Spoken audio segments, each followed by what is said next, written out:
So one of the ways I kind of get into that is by asking people if they could tell me a little bit about the evolution of their feminist identity. So if we could start there. Okay, to the extent that I can identify that, Right, I will sure. try. Some of these things evolve, and it's hard to say the magic moment when you Yes. said, aha, I am a feminist. Right. And I think that's probably true, well, I don't know, maybe it's true for everybody, but certainly folks that grew up at about the era I did when feminism wasn't quite in the air yet.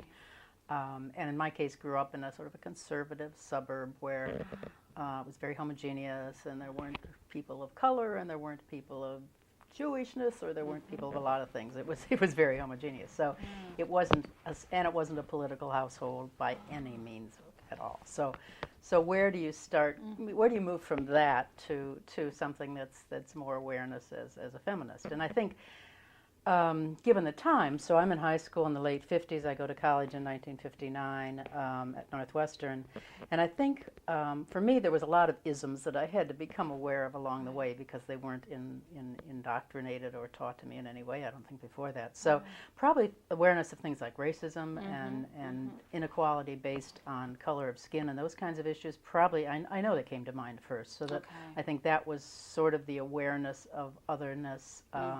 That first came into play. Do you remember any specific instance even around that stand out?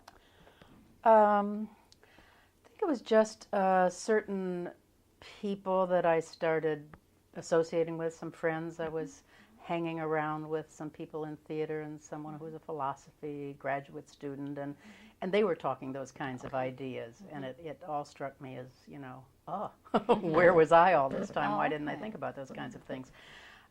So, gradually I think that happened, but I don't think gender was still part of the equation. I mean, nobody talked about those kinds of things. There were no women in the psych faculty at Northwestern at the time. There were no courses in gender.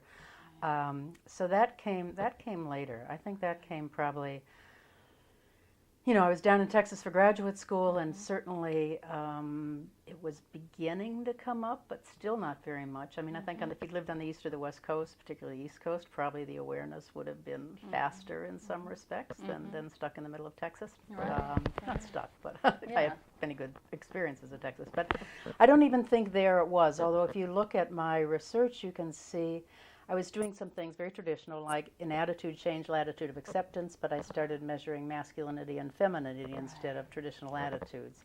And then I did my dissertation on attitude change and the issue. I mean, social psychologists don't care what the attitude is, particularly when they study attitude change. It's just, find an issue and we'll see how the processes work. But my issue, and this was my dissertation work, was should women be drafted into the military? Oh, wow. So clearly I was thinking along these lines, and this was the time of the Vietnam War, and men were being drafted. I don't think there was any talk of women being drafted at the time, but it seemed an interesting issue.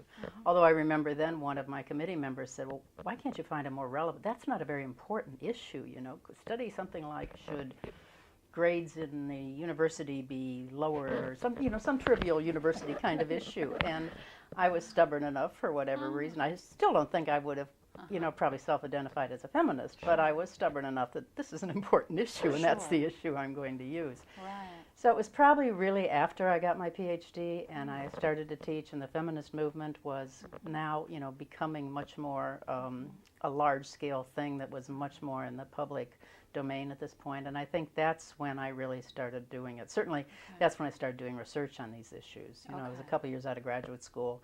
Attitude change stuff just seemed kind of boring to me, and I really was saying, well, look at all these things that are happening related to women, and can't I use my research skills and my social psychological theory to do something that's relevant to this stuff that's going on now? Right. And that's when I really started, began to do research in gender, which then I did for years and years and years. Right.